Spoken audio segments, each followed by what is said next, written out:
Welcome. Good afternoon and welcome to the virtual town hall for April 24th. For the duration of this meeting, as we have in the past, we've suspended our mask policy in the auditorium so you can better understand us, but we're maintaining our social distance. I thank you for joining us today. This week we've seen some more positive news about our COVID-19 census. It looks like we've not only reached a plateau, but we're now experiencing declining COVID-19 cases in the hospital. Our peak census for COVID-19 positive cases was 229 in mid-April, and now, as of today, there were 154 adult cases confirmed and one pediatric case confirmed. I think this is no accident.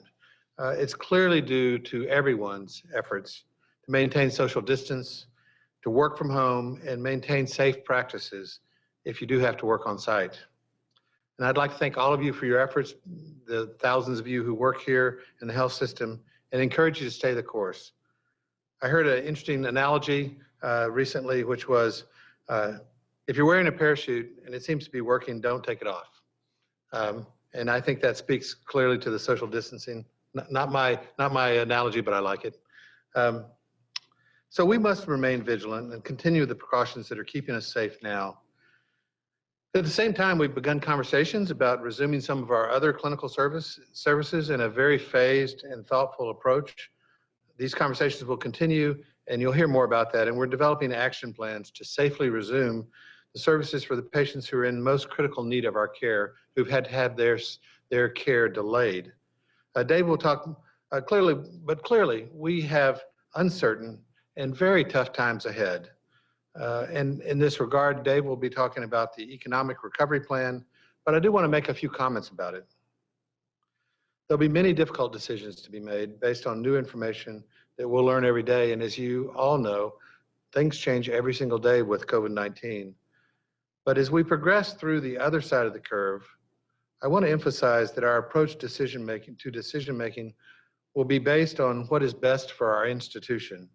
They will align with the guiding principles that President Schlissel outlined earlier this week, deliver on our mission, value, protect, and support our people, preserve long-term excellence, and communicate effectively with our community. We're an academic medical center, and we remain committed to all of our missions: patient care, education, and research. We're unlike Beaumont or Henry Ford or other large hospital systems in the state. We're more like Johns Hopkins or Penn Med, and they are all facing these same challenges. Our mission is to advance health in the state of Michigan and around the world, and that remains the same. And how we achieve it, though, will be a challenge and will look different going forward. We know, again, that there are difficult times facing us. We'll need to also not just make tough decisions, but move swiftly. My term, I call it, it's not a marathon, it's not a sprint, it's a marathon sprint. And that's sort of where we are. But I think if we approach this crisis, as has been done so far, with courage, with thoughtfulness, and an eye to the future, we will do well. We'll work together as an integrated institution, and I'm confident we will be successful. Now I'll turn over the mic to Jeff Desmond for some additional updates.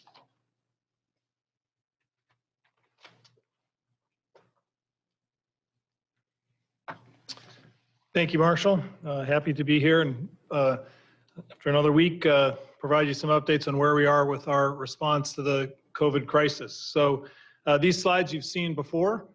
This shows where we are in the United States, still leading the world with the highest number of COVID patients, 842,000 COVID patients in the United States, 46,000 deaths.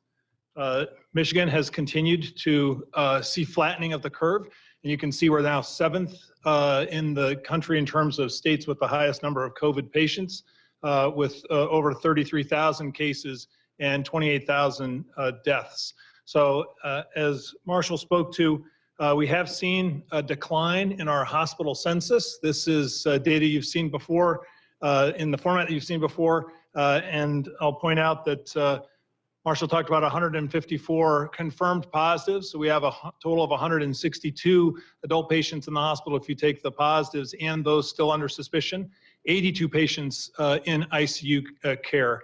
And if we look back a week ago, we had 98 patients in the ICU, and we had over 203 adult patients confirmed and PUIs in the hospital, and still a small number of pediatric patients. As we talked about last time, this really is an adult disease. And you can see our overall caseload in the curve at the bottom is flattening. So I think that tells us that we're on the plateau, and we've talked about this before. The plateau really means that we're going to be caring for COVID and non-COVID patients across the system for some time to come. And I think that's really going to be impacted on how we manage our operations within the hospital. So when we were at our peak of planning, we had over 225 COVID-ready ICU beds. We had about 64 moderate care beds and about 250 other COVID-ready general care beds. So we were prepared to meet that surge of patients that we expected. As we ramp down and look to cohort patients across the hospital in different ways, we're going to ramp down to about 100 or a little more than 100 COVID-ready ICU beds, about 20 moderate care beds, and again, an additional about 100 COVID-ready general care beds. And that'll allow us to care for that cohort of patients that we expect to have requiring continuous COVID care, and then be able to gently open up or cautiously open up to other patients. So we're providing care to those that have had their care deferred during this crisis. I think it's important for us to think about, as we prepare for this, the impact that social distancing has had and the flattening of the curve. I think we are somewhat at risk for a second wave. The governor has extended her executive order for stay at home, liberalized a little bit, but extended that through the middle of May, through May 15th. And I think the other thing that we have to be prepared for are going to be small surges. And that is, I think, congregate living settings, nursing homes, prison populations, where close quartering may create these small surges in cases, and we're going to have to be ready to respond to those. We've talked about how we're going to cohort COVID patients on general care and ICU so that we can have non-COVID care spaces in the hospital so that we're able to safely care for both populations of patients in our health system.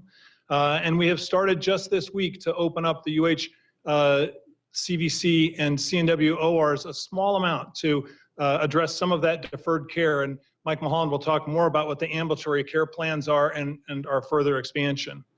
We talked earlier about transitioning away from the hospital command center structure. And while we do that, we want to maintain some of those things that have been very effective. I think our speed of decision making, our unified transfer system, the Super AOD program that we put together to coordinate those transfers across different parts of the health system have been effective, and our coordinated bed management. And we want to keep elements of those as we move towards not normal operations, and certainly not towards our previous operations, but towards more kind of general operations in the new normal as we move forward. I think the final thing is, for several weeks, we had an all-hands-on-deck approach to this, and we had the GME Stage 3, which really allowed us to reallocate residents and house officers across the organization to respond to where we needed them in the hospital to particularly address ICU care and complex care. And we are incredibly appreciative and thankful for everyone's flexibility. I've said this before, but we have asked tremendous amounts of all of our employees, house officers, nurses, physicians, everyone across the system. And as I've said before, no corner of the organization did not respond with phenomenal fashion. So we are very appreciative of that. We are able to go back to Stage 2 GME, which means that by the end of this week and for a couple services in a couple more weeks, we will return back to more normal resident duties and normal resident deployment as we cohort services and collapse services back in the hospital. I think that's what I have. Next is going to be Mike Mulholland talking about our ramp-up plans in ambulatory care. Thank you.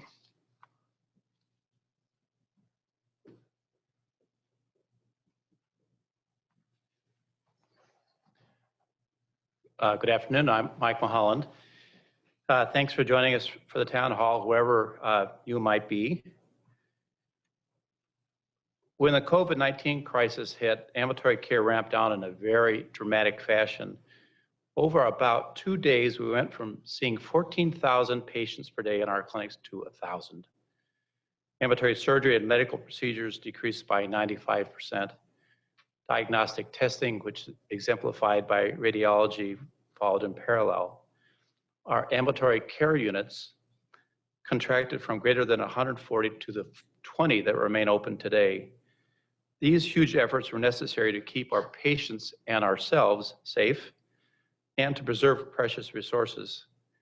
However, we did not abandon our patients. As one measure, we conducted 444 virtual visits in the month of February and over 2,000 last week. Ramping down was hard. Ramping up will be more difficult. We will face 4 big challenges. We'll need to scrupulously prioritize patients by medical need. Many patients will be fearful of coming to see us, and we'll have to assure them that they'll be safe in our care. Because COVID's not going away, there will be a continuing need to protect our patients and our staff from infection, and we will have limits for some time in PPE and in testing capacity. Ambulatory services will be phased through 4 tiers of 3-week cycles, depending upon the rate of ongoing COVID infection. This timeline could shift if Governor Whitmer's stay-at-home orders were to significantly change. We're in Tier 1 now. We continue to see urgent patients. Examples of urgent care include stroke or trauma or appendicitis. And right now, elective care is deferred. We hope to enter Tier 2 on May the 4th. In Tier 2, we'll bring back patients with significant medical problems where further delay of care carries a greater risk compared to that of COVID-19 exposure. So a newly diagnosed cancer or a large aneurysm would be an example of something that would fall into this category.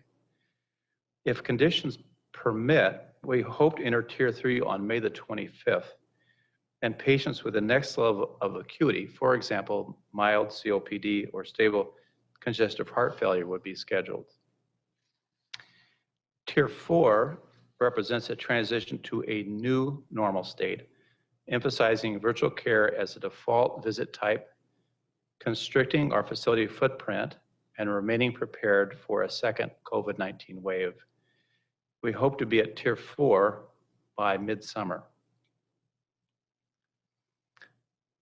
This slide shows the tiers for medical GI. Only 5% of patients are in Tier 1 where we are now.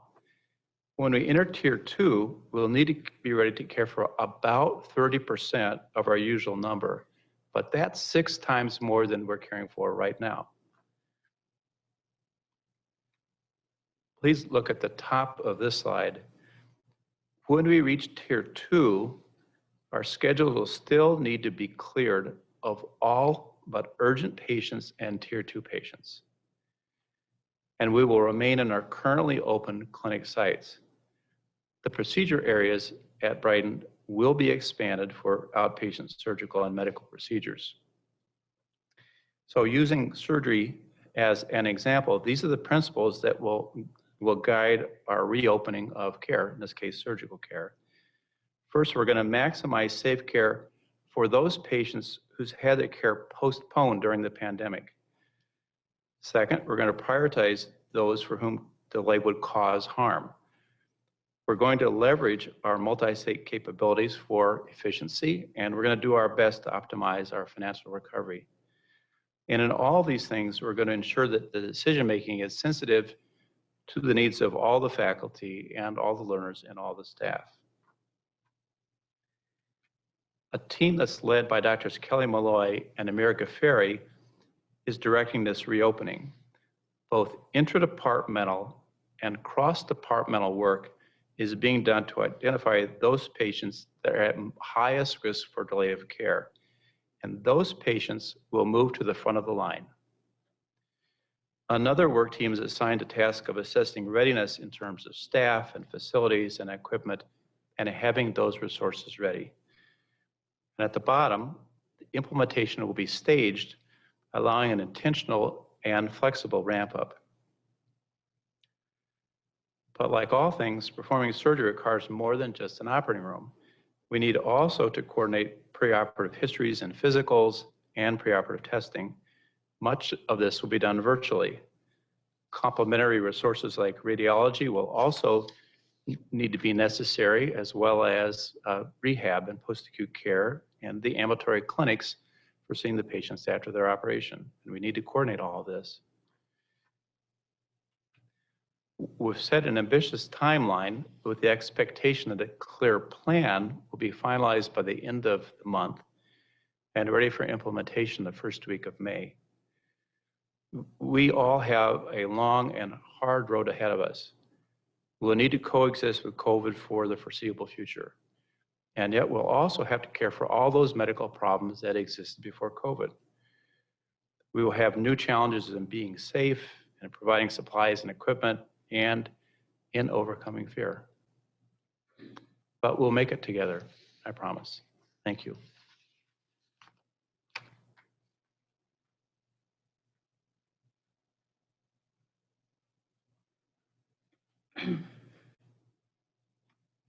Good afternoon. Nurses continue to respond to the needs of our patients and families and community in extraordinary ways through this pandemic. Although we are seeing hopeful trends in the data, we still have 154 COVID positive patients in our organization and hundreds more being managed while fighting the illness from their homes. Nursing, like the rest of the departments in the health system, does not have time to rest or slow down, for we know that there are hundreds more that need to come in for care, if not thousands who have put off necessary procedures and care over the past month. And they can wait no more. So we take a deep breath and we begin to prepare for what our community needs will be. Plans are currently being developed to move out of our pandemic staffing model to the new norm post-COVID-19 model. This is not a simple task. We can't just hit the rewind button and return to business as usual. The world of the patient care has been forever transformed by this pandemic. And as honestly as it may sound, there are many lessons of triumph, resiliency, new wisdom, and many innovative things that have happened in what we've learned from our partners at the university. We have learned that when crisis occurs, we rise. We saw nurses rise when we put out a call to staff a brand new 32-bed unit. Over 200 nurses came forward and volunteered. We saw them rise again when the unit capacity went from 32 to 50 in a matter of days. As new staffing model was needed to respond to the surge of cases in our community, we continued to go to unfamiliar units and work with people we had never met before, but together we delivered the care at a level that has never been experienced in their past. We saw hundreds of nurses rise to that challenge. Others rose to help stand up drive-through clinics for testing in parking lots. Still others took on 24-hour hotlines to manage the care needs of our patients, and as well as ask and respond to employees' questions in a manner that had never happened. And we didn't do this alone. Our colleagues in every specialty and service throughout the health system rose with us. As Dr. Mulholland stated before me, ambulatory services, clinics, procedures, diagnostic areas transition to new normal, and it will be phased in through the 4 tiers as he described in 3-week cycles. Operating rooms on the Hill are also starting to slowly come back online as our situation allows. You will hear more on how we anticipate the in-services to move to the new normal post-COVID staffing in the near future. There have been many, many people working on this over the last week or two. I want to thank the surge planning team for all their work to create the adult inpatient placement plan as we move forward to our new normal post-COVID state.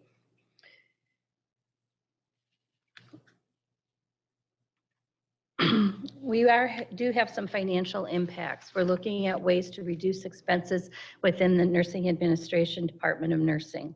We will continue to evaluate staffing and are actively hiring into areas where we know we will continue to have needs in the future.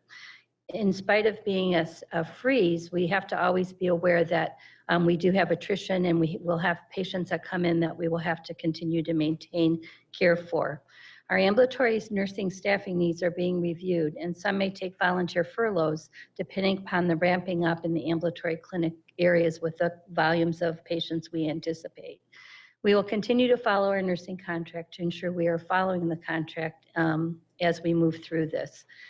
Don't anticipate capacity to necessarily be granted as far as furloughs for inpatient settings, but we will consider all requests.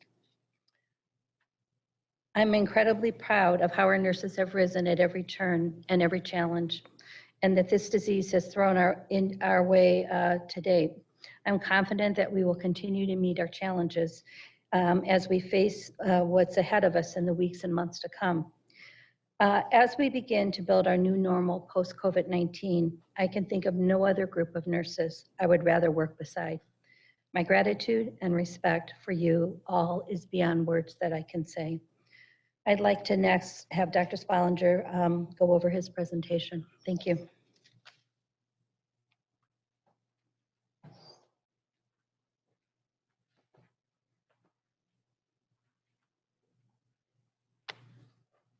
Thanks, Nancy.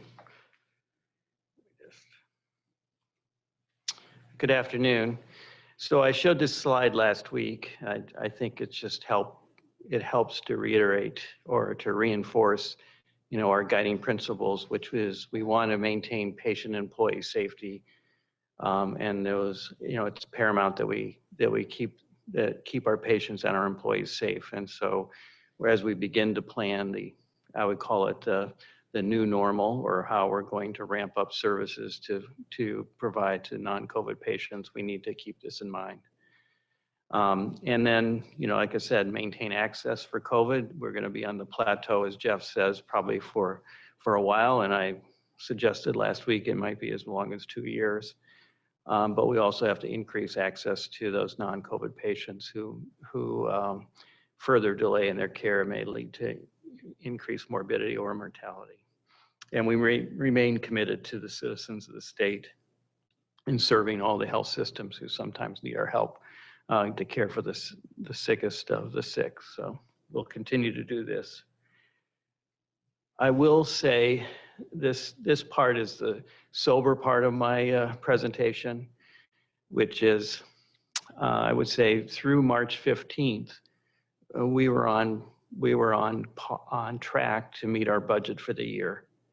Then COVID hit, and we began planning for the surge that came. And I'm incredibly proud of what everybody was able to accomplish. But we then ended that month with a loss of $45 million. And so compared to, that's basically a $60 million impact. And then for the month of April, we are projecting a loss of about 60 to 70 million, which is, if you're keeping track, and that includes 42 million that came in from the CARES Act. So if you're keeping track of the numbers, we're losing about $4 million a day. And having spent last night an hour on a call with 53 other academic CEOs across the country, on average, people are losing somewhere between $3 and $8 million a day in this. So we're not alone, but we're all facing the same challenge and facing the challenge of many organizations across the country. We project by year end that we will lose about $214 million. Remember, we had a budget and we were on track for a budget to have $175 million that we could use to invest in our priorities and aspirations. As working with our operational team, the finance group has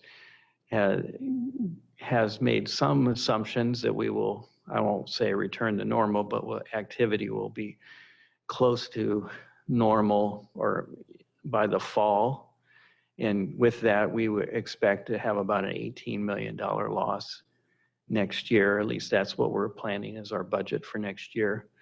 And then when you look at the 2-year total, that is that we are $600 million behind what we thought we would have to invest in our capital projects, in ourselves, and in our priorities going forward. So we need to take some actions. Now, the president, announced a number of these earlier this week, including salary, leadership salary reductions, elimination of non-essential expenditures, hiring freezes, and voluntary staff furloughs and reduced hours, as well as the evaluation of all construction projects, which are now on hold because of the executive order, but will need to be looked at over the next week and before May 15th anyways, when the executive order is presumably lifted. We'll see. So we have begun looking at all our construction projects as to what needs to continue because of safety and regulatory reasons, and what we might be able to put on hold to save on dollars. We have another set of other recovery actions that we will look at over the next week, and we expect some communication coming out soon as to what the next set of measures might be in order to try and further reduce the losses that we're experiencing right now.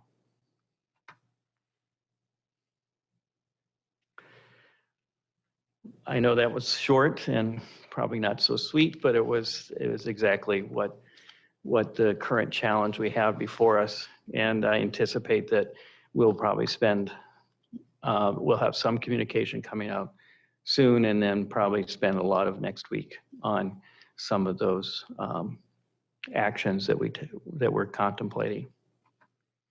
So now the question and answer session. I got to get my glasses here, sorry.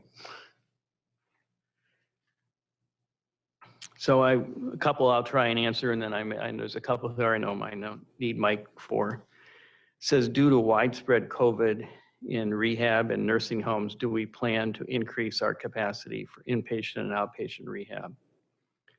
So I think right now we're in the process of planning, what's the new normal, and trying to figure out how to take care of both COVID and non-COVID patients. I will say that one of the things we're finding taking care of COVID patients, and this was articulated by Jeff a couple days ago, is that these patients are incredibly deconditioned at the end of their hospitalization and require, either subacute or acute rehab services in order to get back to usual life. And so I think that, this will be incorporated into part of our plan as to how we're going to take care of both COVID and non-COVID patients going forward. Because there is an incredible, I call it, tail to try and get people back to where they were before. All I would say is that we are incorporating this knowledge into our plan and how we can deal with that.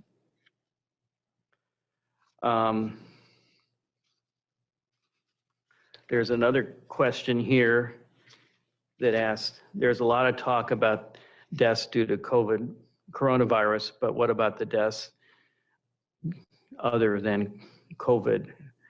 What is the comparison to those numbers? So I'm not sure I understand the question, but I will say that there was, there was an article, or at least published in the New York Times within the last week, that looks at the average death rate during the month, let's say March, looking at different countries and looking at New York City and looking what it's been relatively stable over a period of years. So for example, in Spain, this death rate was a certain number each year.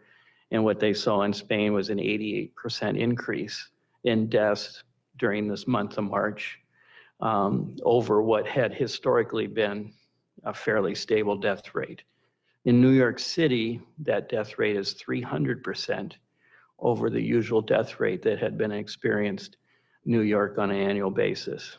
In the UK, it was close to 30%, though they seem to be on the upswing. They were probably early in their COVID during March. And then countries like Ecuador have seen close to a 90% increase in the death rate. So there has been a significant increase in the death rate during this COVID crisis over what has been historical. And I'm not sure if that answers your question, but I think what we're seeing is a significant increase over previous years. And then some people are making the assumptions that the death rate we see isn't, or the death rate we see related to COVID on the national, in the Johns Hopkins, others, doesn't recognize that the death in the community or death that people have at home that may have been due to COVID. So that's the best I can do, and maybe there's other things. The other question, I'm going to ask Mike to come up.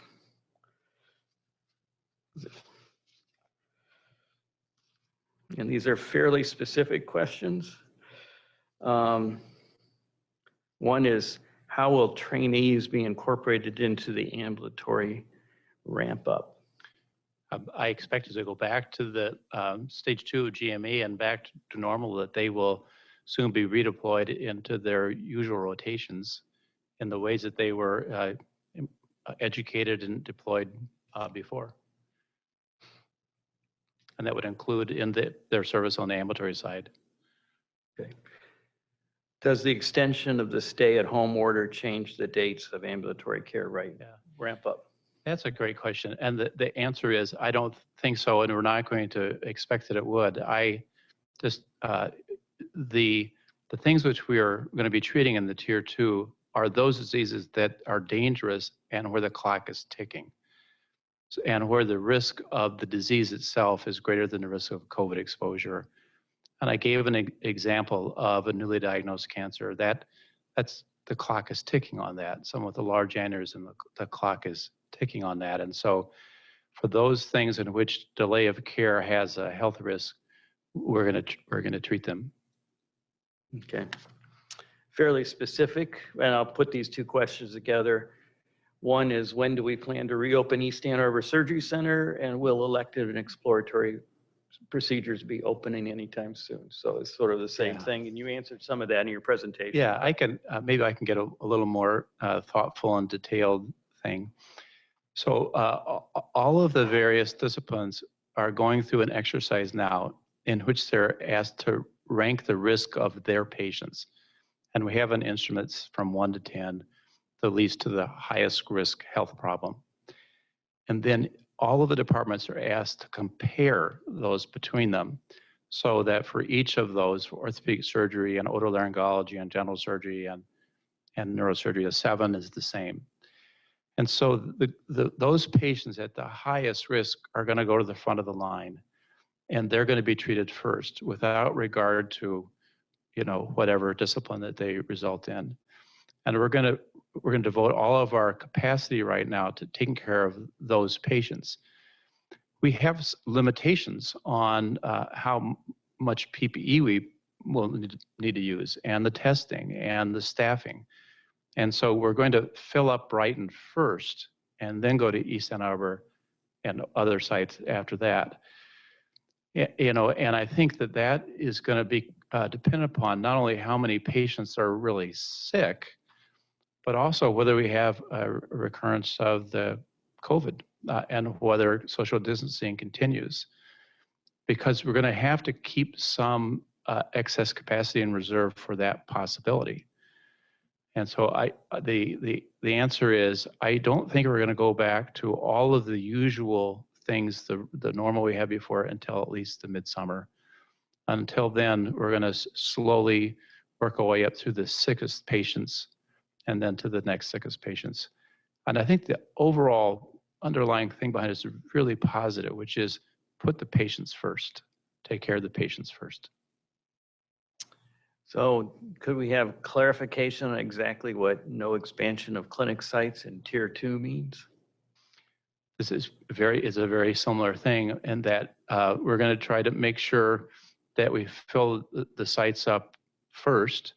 When we went from 14,000 to 1,000 patients a day, we didn't need all of the buildings we were in. And as an easy example, we took primary care family practice out of the Saline building and put them in West Ann Arbor. And until West Ann Arbor fills back up, we're not going to have them move back. There's really no good reason to run 140 sites at 30% capacity. We need to make sure that we're thoughtful in how we use our sites more fully. So I have one more that doesn't necessarily just apply to you, but I know that that you are thinking about this, at least in ambulatory care, so you can answer for that, which is, are we likely to see jobs become more permanently work from home system-wide? Yes. So I would answer that yeah, yes also. Yeah, But let me give you a good example of that. Virtual care exploded. And every physician and every APP proved themselves they could make a video call. And guess what? The patients loved it.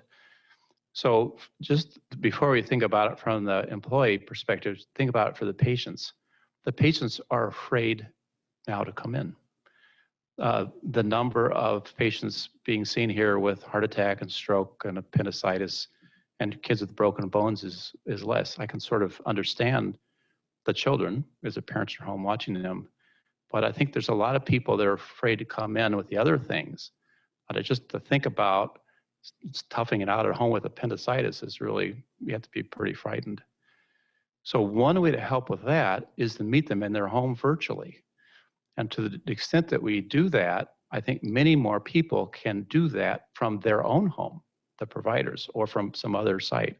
So I really expect that we're going to transform not only our care of patients, but where we work from. And I think a lot fewer of us are going to have to come in to the Hill to do that care. yeah, and I would say not only in ambulatory care, but in a lot of administrative functions, we've seen people have been able to accomplish that from home. And so we are reevaluating, who can work from home and going forward. It's hard to believe that we can drive in every day, not have trouble finding a parking place. But anyways, that's the last one I have. Thank you for not asking me any questions about parking. I say bring it up every time I can. Jeff, do you have can I ask you that?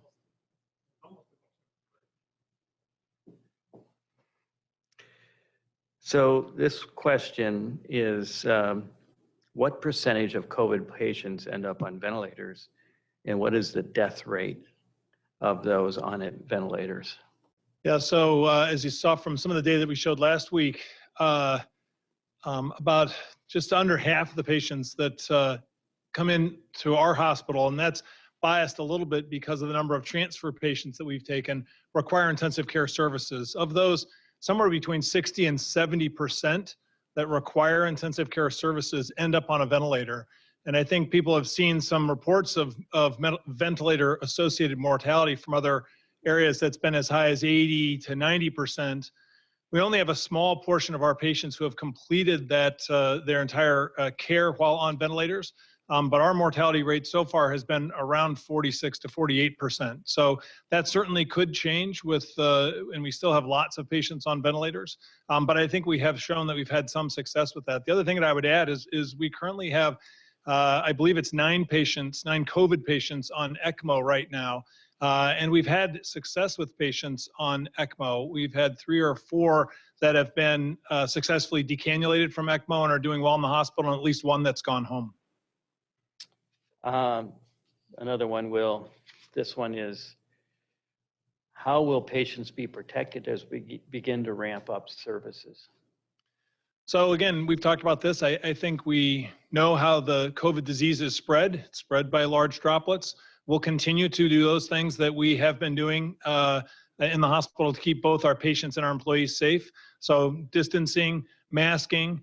We'd love to do more testing. And as we have more testing capacity and more testing supplies so that we can use that capacity and get more tests done, we'll broaden the number of patients that we can test. And that will also help us when we cohort patients in the hospital. So we'll continue many of the things that we've done that has allowed us to provide safe care now, and that will allow us to keep our patients safe in the future.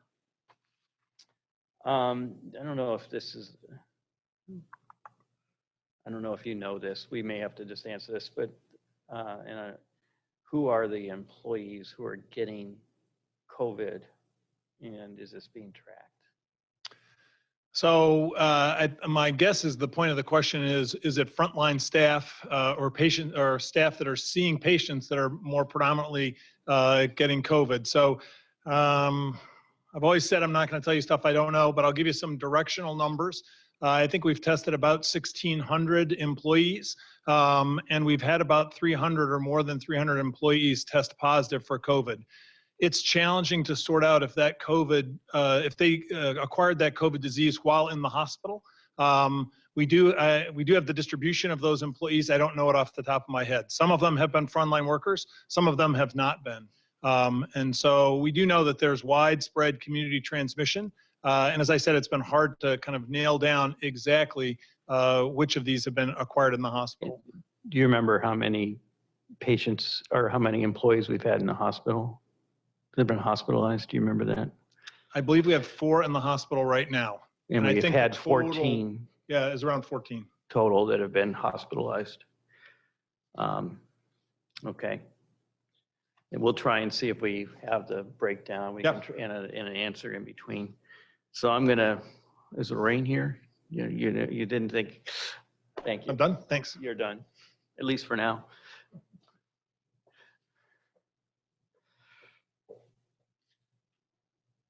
So this is, when will we have antibody testing for all hospital employees? And I think I would answer it in the sense of our testing strategy. I know you talked about it last week, but maybe reiterating that. Yeah, I think that, this is a really important question.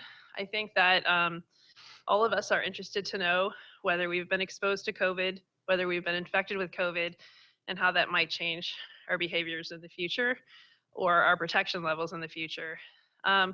Currently, our laboratory is looking at validating an in-house test that we would be able to offer more widely to patients as well as to our healthcare workers. And they are doing kind of a rapid validation that's actually going to be asking for employees who have been tested for COVID with a standard PCR test to volunteer to have their serology done so that they can validate how that test performs on the basis of known COVID infection and compare that to other commercial tests. Secondly, we do have an opportunity for some healthcare workers perhaps to be involved in a CDC related study through the healthcare regions of the public health. And I think that will be available to some healthcare workers. And then after that, I think that really the question is what do we know about the way that those tests perform and how can we interpret those tests and will they provide valuable information to our employees?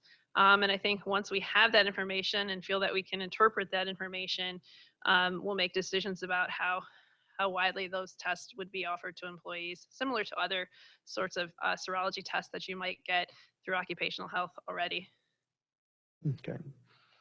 Yeah, do you want to say anything about, it wasn't clear in the executive order this week about testing employees, whether that was a PCR, whether it was serology and what it was for, and I don't know what. So our testing strategy for the PCR-based tests has been limited by the amounts of tests that we can perform or the number of tests that we can perform.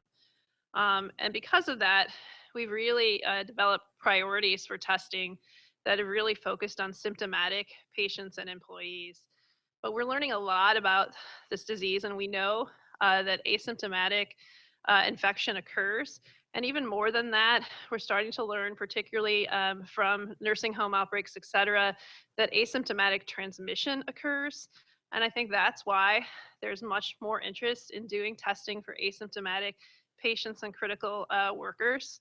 And so I think that we do have a strategy and prioritization for this. The prioritization will start to include more asymptomatic patients. We're doing this already when we have nursing home residents or residents coming from prisons where we're concerned that their risk is really high. We are testing them even if they're asymptomatic. And really that's to know whether they're infected, but also protect our healthcare workers who may be interacting with them. And at some point when we have enough capacity, there could be value to testing employees as well. And we're just working on capacity at this point. And the governor's order does say that it's that the priority for testing asymptomatic healthcare workers is if you have capacity. And so we're working to build our capacity and to meet the priorities and the needs that we have for our patients as well as our healthcare workers. Yeah, and I guess I would add that at least I recall it on Jeff's chief medical officer call that day. There wasn't anybody in the state that thought they had capacity to do this. So just so people know. That was the last question. I have a number of questions here that are HR, but our HR representative is not here today. So I think do you have any more questions there? No. So I guess what we'll have to do is have her look at these and put them in the answers in our updates throughout the week. But there's at least 10 or 12 here, but none of which I know the answer to. So I'm not going to give answers I don't know.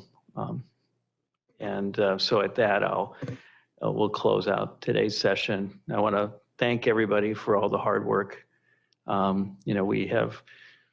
are on the plateau. I think, it was, I think, a scary time for us as we saw the doubling time. It was a day and a half early on in this pandemic, not knowing whether we're going to have to open a field hospital, not knowing whether we're going to have enough beds, not knowing if we're going to have enough PPE. But I think we've at least stabilized.